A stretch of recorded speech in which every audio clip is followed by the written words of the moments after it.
Welcome to part 3 of my Murder at Castle Nathria card review. I'm going to be going over the cards that have been revealed since part 2 was released. Taking a look here at the priest cards that have been revealed. Harvester of Envy. After you play a card copied from the opponent, steal the original. It's a 3-mana 4/3. I feel like this card is mostly just going to be an annoyance. I don't think it's going to be super powerful, but it's going to create some feels bad games. I'm sure people are going to experiment with this, but I really don't think it's going to be all that good.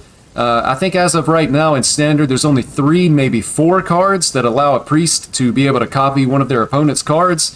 And keep it in mind that the cards that are being copied will have no synergy whatsoever with the priest deck. It's really just maybe trying to get that card out of your opponent's hand, or possibly take it out of their deck, depending on where it's copied from. One small note about this, one of the developers has confirmed on Twitter that if the original copy is a minion that was on board and the priest plays that copy, it will steal the minion on the board. So it kind of works, just a little bit like mind control in situations like that. I still don't think it's going to be all that good. This card only has, of course, 3 health. It's going to be easy to remove, so it really shouldn't be sticking around for multiple turns. So the priest is going to have to spend 3 mana, and then they're going to have to spend mana on the card that they stole from their opponent. So again, I don't think it's going to be super strong, but it is going to be annoying, and there's going to be a few, high rolly moments where it is going to steal some games. Overall, I think it's a bad card, unless there is additional, Thief Priest cards that are being printed with this set, or possibly in the mini set that's going to be sure to come on down the line after Murder at Castle Nathria has been released. Boon of the Ascended, give a minion 2 health, summon a Kyrian with its stats and taunt. I feel like this card's just a little bit too expensive. It's going to be too slow to the point that it's not going to see play. One small caveat to that, if somebody can figure out how to build a deck with the Priest 3-mana 2/3, draw a spell. If it's a holy spell, discount it by 2. You could potentially discount this to 2 mana, in which case it's probably going to be a lot better. But at 4, in my opinion, it's a little bit too expensive and it's not going to make the cut in any deck whatsoever. Priest Legendary, Pelagos. A 3-mana 1/6. After you cast a spell on a friendly minion, set its attack and health to the higher of the 2. My initial thoughts were, this card really isn't all that good. I don't know how it's going to fit into something, say, it'll be an archetype along the lines of like Naga Priest, where you play minions and then you buff them with like Wigs and Bless. But the interesting thing about this card is, for 3 mana you could play this, and then you can actually cast Wig on Pelagos, which is then going to turn this into an 8/8 for only 4 mana, which is just a really big body on the board, which is going to allow it to stick around for multiple turns, possibly. Also, again, thinking about Wig Priest, if you're able to play this in conjunction with a couple of other minions on the board, and you're playing Wigs, maybe with like a Radiant Elemental to make the Wigs free, you could potentially use this card to generate a lot of additional stats on your board. So, possibly going to see some play somewhere. It's going to require some experimentation to see if it's good enough, but this card definitely has some upside, and it's going to be worth taking a look at to see, just how it's going to be able to perform in those kind of priest decks. Moving on down to Rogue, we have the Ghastly Gravedigger. Battlecry, if you control a secret, choose a card in your opponent's hand to shuffle into their deck. So it looks like Rogue is going to be getting more secret support in Murder at Castle Nathria, so we're going to be expecting to see some additional Rogue secrets or secret support. Overall, it just kind of makes me a little bit sad for the Rogue class, simply because a lot of times secrets in Rogue have just been like dead cards, so it feels like Rogue gets a smaller set than maybe some other classes. Rogue really probably looking for some card draw right now. This card in particular, probably not going to be good because Secret Rogue has just never really been good. The secrets in Standard are bad, again, unless they're going to be printing more secrets. One interesting thing about this card, though, is choose a card in your opponent's hand to shuffle into their deck. I wonder, are they actually going to show you the cards that are in your opponent's deck, or will you just be blindly picking a card, only able to see, the backside of the card, not knowing what it is? Becomes significantly more powerful if you're actually to see which card it is you're shuffling back into your opponent's deck. Off the top, I would assume you're just going to be selecting from the card backs and you're not going to know what it is. But, potentially, if you throw down a secret on 2, you play this on 3, maybe you can shuffle a card back into your opponent's deck that they kept in the mulligan. Might be the best thing you could hope for. But, overall, just kind of sad to see Rogue Secrets coming back you know, I would have been happy to see them go the way of the Gravedigger and just be gone. Rogue Legendary, Necrolord Draka, 4 mana, 3/4, Battlecry, equip a 1/3 dagger, +1 attack for each other card you've played this turn. I think this card is really, really good. I think it's going to be in almost every Rogue deck that's being played. It's just an independently strong card, typically because Rogue, you know, has a lot of cheap spells. You know, preps are free. You have Door of Shadows. We have Gone Fishing already at 1 mana.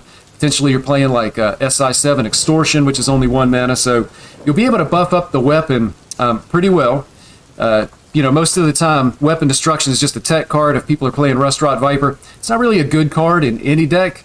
Honestly, there's probably never a time when you should really be playing Rustrot Viper unless you're just playing like 50% of, you know, some type of a weapon class. So potentially you're going to be able to get a really big weapon, and if you're able to combine that with the Rogue location, the Sinstone Graveyard, you know, already reviewed it previously, but if this is on the board and you're able to get, you know, like a, I don't know, say a 5/3 dagger and then a 5/5 stealth ghost, you're talking about putting 10 power in play on a single turn, plus the other things that you're doing with the cards that you're spending to be able to get those extra stats on the minion and on the weapon as well. So I think this is going to be a pretty powerful combo. I could see both of these, or rather, you know, Necrolord and 2 copies of Sinstone Graveyard could potentially be in every single Rogue deck going forward. I do think it's that good.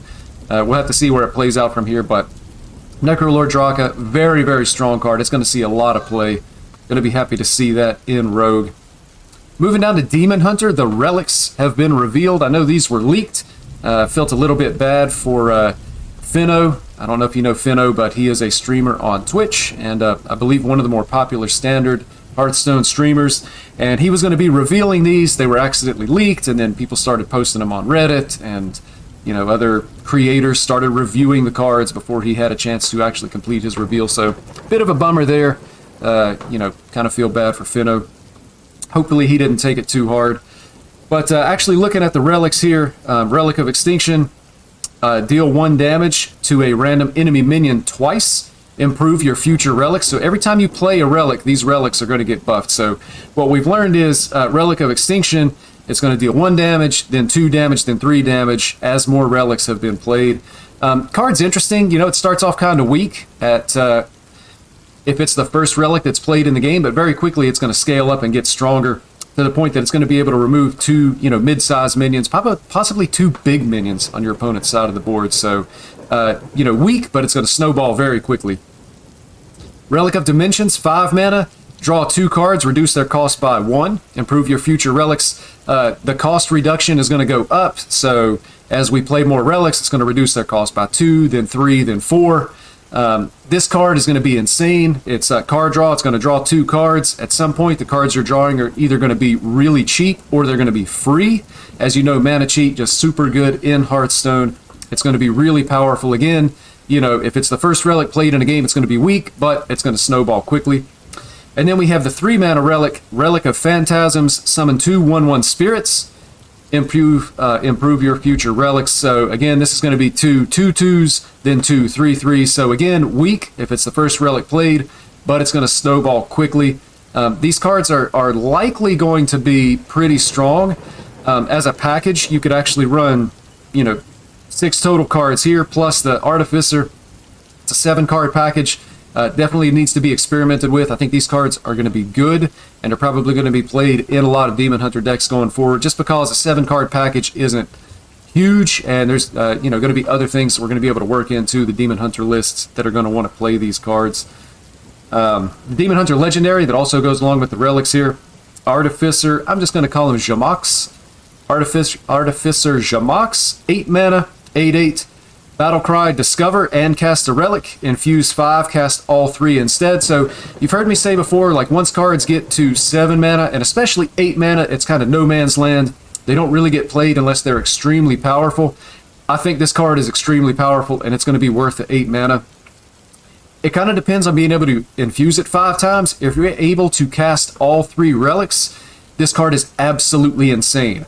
And especially if all 3 relics cast at the same time and they don't improve each other, it's still going to be really strong because they're likely will have been improved by the time this card is played. But if the first one you cast is Relic of Extinction and it improves and casts the improved Relic of Dimensions and then a twice improved Relic of Phantasms, you're talking about doing crazy things with 8 mana, and that's exactly what it takes to be able to play a card this expensive. All of the infused cards, though, they're going to be extremely dependent on when they're drawn. You have to draw it early enough that it's in your hand to be able to get it infused by the time you really want to play it. But at the same time, you don't necessarily want to draw it too early, because if you draw it too early, you just have a dead card in your hand, and you're really going to be wishing that it was something else. So I do think this card is going to be insane. I think we'll be able to build a deck that's going to allow it to be infused by the time we want to play it. Hopefully on turn 8 in most games, you'd be wanting to get this thing down. And I think it's going to be absolutely insanely strong. You're talking about removing 2 enemy minions. You're talking about drawing cards, which are likely going to be either cheap or free. And then you're also talking about summoning 2 big bodies to go along with the 8/8 as well. So absolutely insane card. I think this is a great card, and looking forward to being able to play it. And then, of course, I think this was already revealed, and I think I've already covered it, but the Relic Vault, next relic you play this turn, cast twice. Again, just being able to snowball the relics and get that effect twice in a single turn is going to be really good as well. Moving on to Paladin. I believe there's only been 1 new card since my last review video, and that is Promotion, 1 mana. Give a Silverhand Recruit 3/3. This card is strong when you think about it in a vacuum. Giving a unit or a minion 3/3 for only 1 mana, that's really, really strong. Kind of the caveat to that is you have to have a Silverhand Recruit, so if you have to actually hero power to summon a Silverhand Recruit and then give it 3/3, you're talking about a 3 mana 4/4. It's still above average, but it's not as strong. But, you know, if you're able to buff, say, like a 3/1 Divine Shield Silverhand Recruit and then give it an additional 3/3, then that starts to feel really strong. Also, the 1 mana cost could potentially fit in really well with Quest Paladin. It's starting to look more and more like Quest Paladin is could potentially be a deck.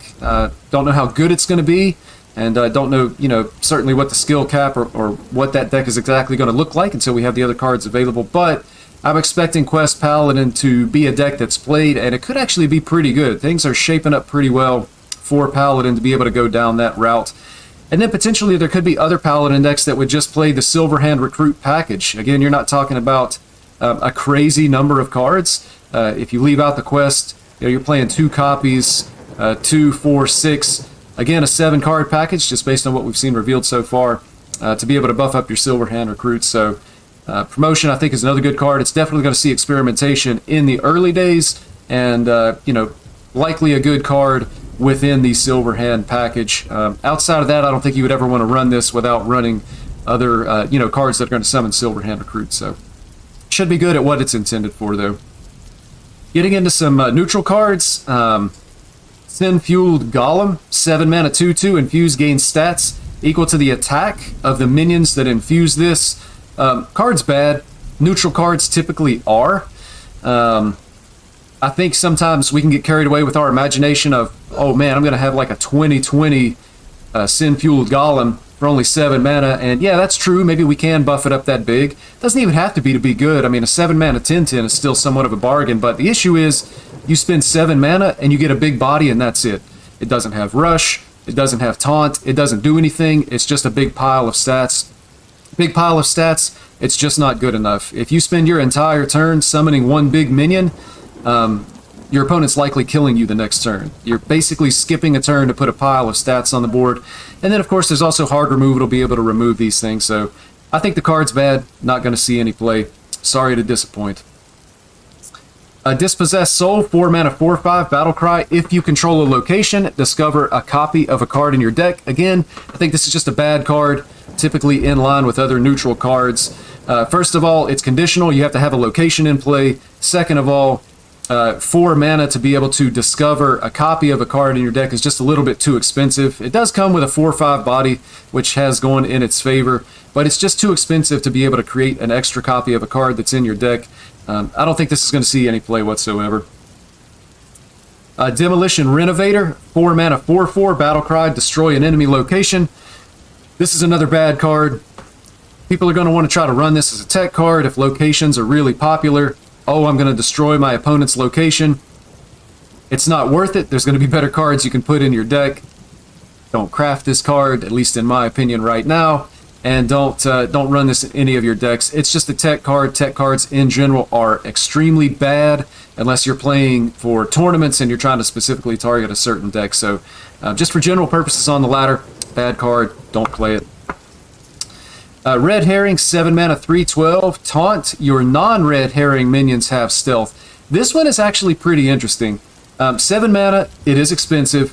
It has a really big body though, taunt and 12 health, so your opponents are going to have to pour damage or pour burn spells into this card to be able to remove it if they're going to be able to attack your face. And then while it's on the board, the rest of your board has stealth. So this card for, say, like Evolve Shaman, if an Evolve Shaman can evolve, you know, a 5 or a 6 into a 7 and lands on this, it's going to be really strong in situations like that. Anytime where it can stealth a large board, it's going to be pretty good. Outside of that, I'm not sure exactly how much play it's going to see. Could be another one of those cards just because it's so expensive that it is going to fit into something like a ramp druid deck. Just being able to give your other minions stealth, if you can roll out, say, like some free Naga Giants, be able to hide your 8/8s or, you know, whatever kind of craziness ramp druid might be doing with their mana on those turns. Could see some play, but probably not very likely outside of druid. May not be good enough in druid. Insatiable Devourer, a 9 mana 4/4 battlecry. Devour an enemy minion, gain its stats, infuse 5, and its neighbors. So again, with the infuse keyword, it's going to be dependent on when it's in your hand and how many minions you're able to kill before you actually need to get it in play. I see this again as being almost like a druid neutral. No class is going to be able to afford to play a 9 mana minion outside of something like a ramp druid or a celestial alignment druid. I feel like there's probably a place for this somewhere. Could be like a fringe deck, maybe a meme deck, but kind of like Abominable Lieutenant. That would, you know, you put it in play and it eats a minion on your opponent's side of the board and gains its stats. I feel like this could see some play in, you know, again, some type of ramp druid or celestial druid deck. Again, not sure that it's going to be good enough, but that's where the potential for that card is going to be. Coming down to Shaman, we've seen a Shaman legendary revealed, the Stone Right battle cry for the rest of the game. Your totems have +2 attack. I think right now, outside of the basic hero power, there are only 3 totems in the game, and a 4th if you count the Amalgam, the 2/3 Amalgam, which is all minion types. Hard to rate this card right now. If there are additional totems that are introduced in this set, or further on down the line, this card could see some play right off the bat. I don't think it's good enough. Giving your totems 2 attack, not very strong. Generally with Shaman, summon a totem is an extremely weak hero power. That's not what you want to spend your mana on. So unless there are additional totems to support this card, I don't think the card is going to be very good. You know, possibly as more cards are revealed, there could be totems later in the set. Then, of course, you know, we're going to have the mini set a couple of months after this is released. Then, of course, further standard expansions could add on to this. Right now, I don't think this card's going to see any play. It's just not going to be good enough. And to be honest, you know, going forward into the future, it's hard to imagine a Totem Shaman deck that's going to be good. But it depends on what they print. Convincing Disguise, 1 mana, transform a friendly minion into one that costs 2 more. Infuse 4, transform all friendly minions instead. So we're seeing Evolve Shaman get a little bit more support here. 1 mana spell, nice and cheap.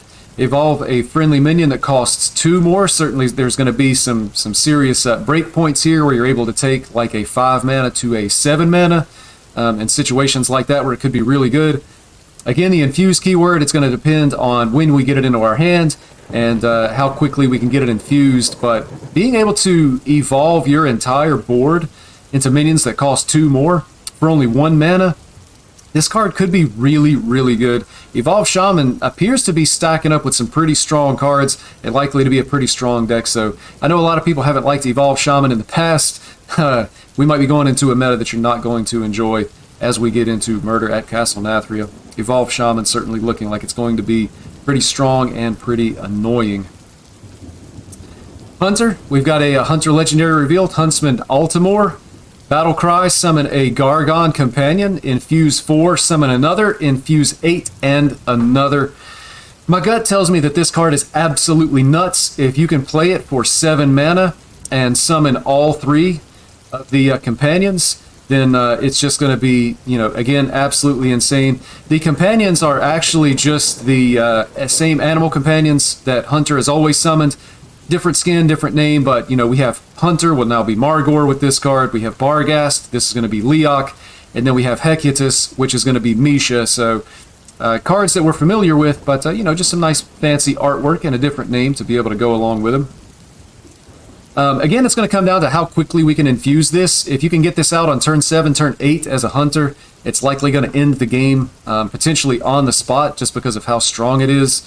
But it depends on the infuses. I'm not sure that Hunter necessarily has cards that are good enough right now to be able to infuse this 8 times. And again, as a Hunter deck, you have to get this card in your hand, and you have to infuse it to be able to play it, by hopefully this turn 7.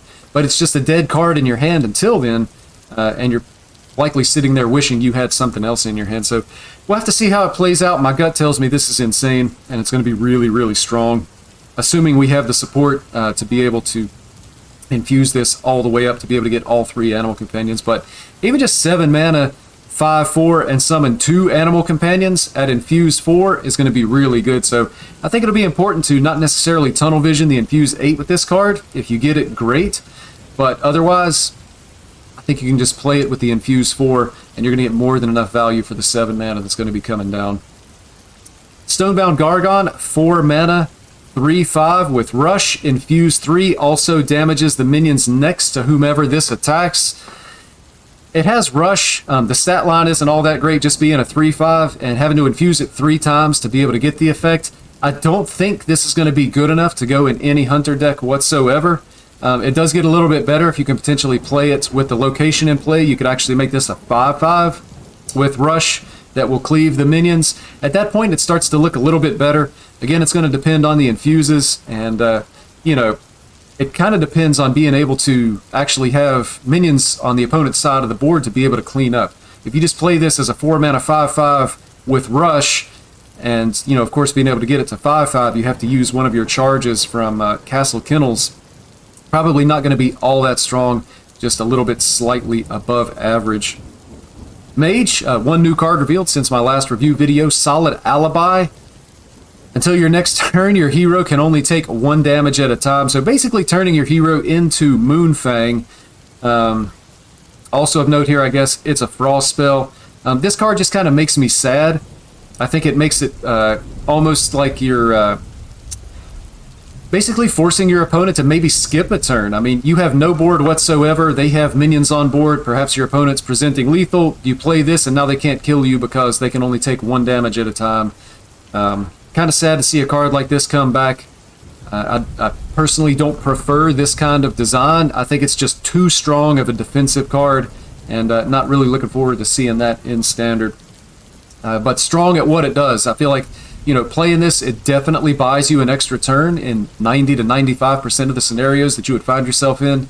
And of course, if you have the second copy, potentially you can buy yourself 2 turns to be able to do whatever powerful things your mage deck is going to be doing. So very, very strong, but I think it's going to be a very frustrating card that we're going to find as people start to play it. Several Warlock cards revealed. We've got the 2 mana Impending Catastrophe. Draw a card, repeat for each imp you control. There are a lot of cards already in Standard that are imps. Fiendish Circle, summon 4 1/1 imps. Among others. There's just a lot of imp cards that are currently in Standard, so this is going to be really, really cheap and powerful card draw for Warlock. It's something that I feel like Warlock needs. With the rotation, it kind of lost its ability to be able to draw cards, and I think now pretty much when you sit down to build a Warlock deck, you're going to be able to decide exactly how many cards you want to be able to draw, thanks to including this in your deck. It likely goes in every single Warlock deck going forward. It's just that powerful. This card is absolutely amazing.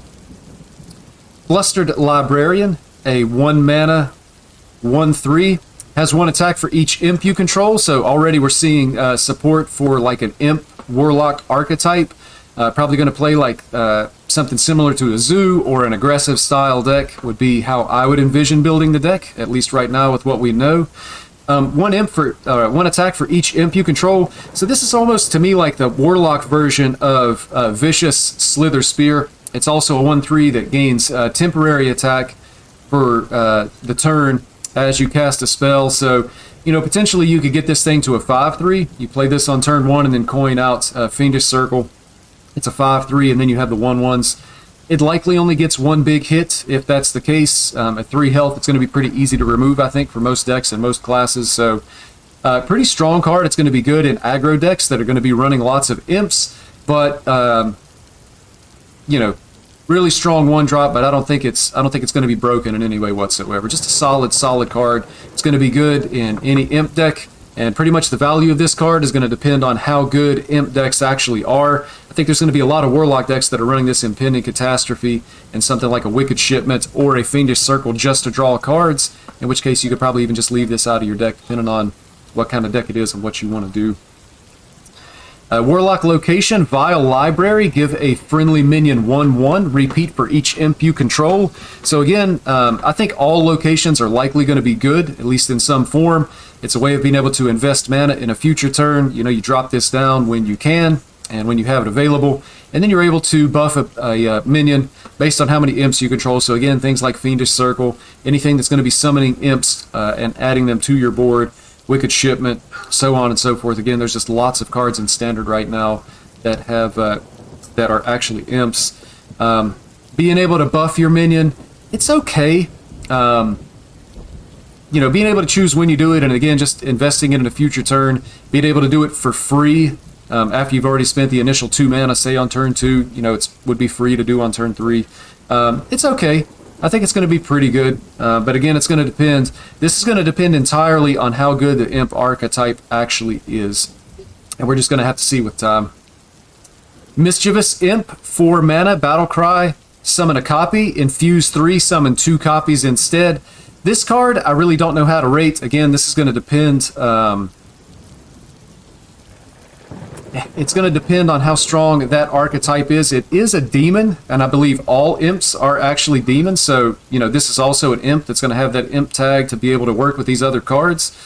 There is still the 5 mana, I believe it's the Bartender, something Bartender. Give your demons 2/2. It's a 5 mana 4/5. So if you could land this on turn 4 and summon 3 3/3s and then buff those, or you're adding 3 imps to the board, now you can draw 4 cards off of this, or you add 3 imps to the board and you buff your Flustered Librarian. So pretty much this is going to go the way of the imp deck. If the imp deck is good, this card's good. If the imp deck is bad, I don't think you play this card individually in any other Warlock deck that's not running a significant presence of, you know, imp cards.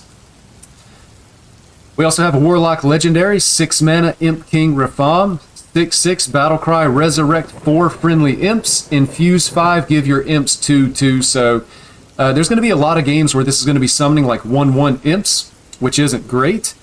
If you're able to infuse it, as I've talked about, infuse, it's going to depend on when it comes into your hand and how quickly you can infuse it compared to when you play it. Being able to give those imps 2/2 is going to make them significantly larger. So this card is pretty much going to function as a board in a box. It is going to summon those imps. It's going to buff them, but they're not going to have rush. They're not going to have taunt unless it's something that's just, you know, native to the text on the card. So you're going to be able to summon a board, but may not actually be good enough. The other thing is, though, if you're ahead on board and you have other imps and you play this, you add additional imps and you buff the imps that are already on the board. So could be good. Again, it's going to depend on just how successful the imp deck and the imp package is. And we're not going to find that out until we can really get in and test it. I do think it's going to be worth testing, though. Just kind of hard to rate these cards right now, seeing as how they're going to be. And finally, Warrior, I believe the last card since my last review. We have Remornia Living Blade, 7 mana, 4/10, rush. After this attacks, equip it. So you play this 7 mana, a minion, it's a 4/10, you attack with it, then you get it in your hand as a weapon. It'll be a 4 attack weapon, and the durability will be whatever health was left after this made its attack. And then after you attack with it, it actually turns back into a minion. Saw a pretty cool play video that I believe Play Hearthstone shared with us on, I think maybe it was on Twitter.